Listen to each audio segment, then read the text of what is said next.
Welcome back, 9:13 right now. This morning's Health Watch, an important reminder to protect your skin. According to a recent survey, only half of Americans actually protect themselves from the sun when they're outdoors.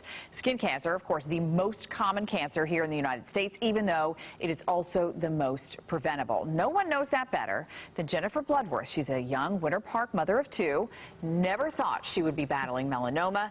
What started out as an annoyance on her calf turned out to be skin cancer. Melanoma is actually a young woman's disease. And Jennifer, along with her dermatologist, Dr. Matthew Knight of Knight Dermatology Institute, are with us this morning. Great to have you. Thank you for being here. Thank you. And thank you for also getting the yellow color memo this morning. We match. I love that.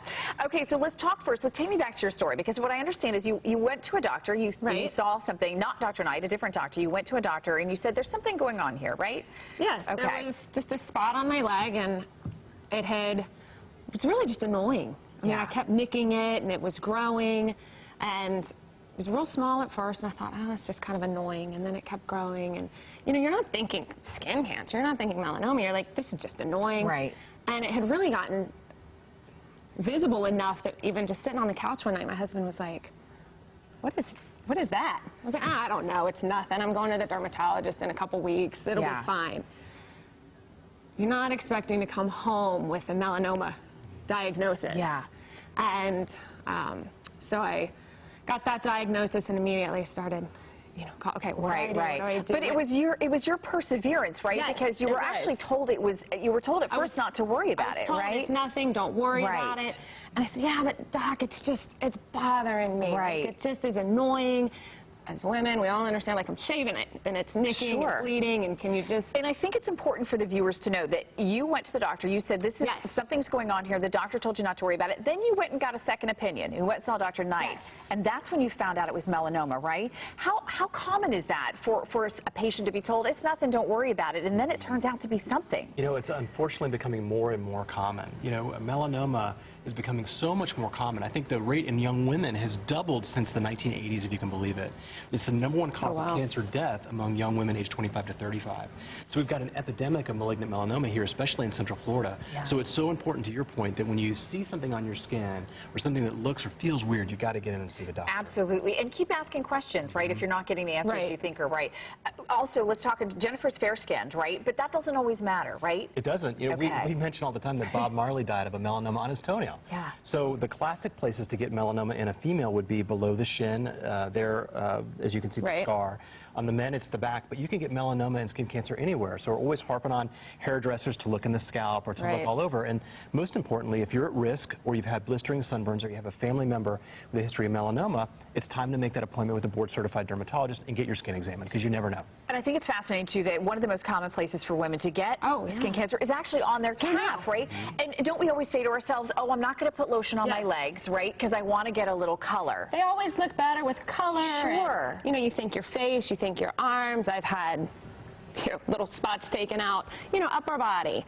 And so you always think face, protect your arms. And then women were like, oh, they need some color. Right. My legs don't burn. I don't need sunscreen. Sure. We hear that a lot, don't we? Sure, and that speaks to the fact that 80% of melanoma and skin cancer is related to ultraviolet sun exposure, and we get a ton of that here in Central Florida. Okay, let's talk sunscreen, because there's been a lot of controversy lately about sunscreen. What do we use? What don't we use? The sprays, I know you're not a fan of because they go everywhere, right? That and you inhale them, and they don't provide good coverage. Okay, but what do you like when it comes to lotion? Yeah, so there's been a lot in the media the past couple of weeks. There was a study showing that it may be absorbed. Some sunscreens could be absorbed into your system, which caused a lot of alert in folks, and I understand.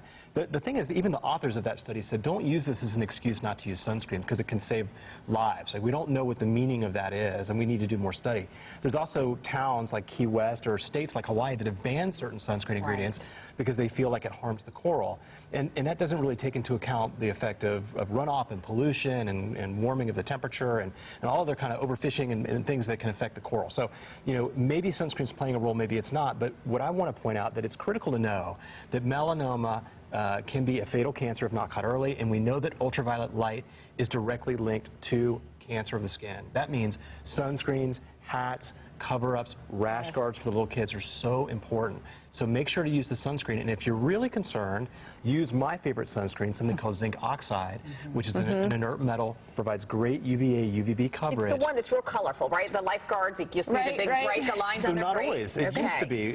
People think that it's the surfer with the white nose, but using nanotechnology, those things are micro-pulverized now, so you can barely see them, and they're in makeup, so women can have coverage every day in a passive way, even if they forget to put on the sunscreen. So the bottom line here is remember to use your sunblock.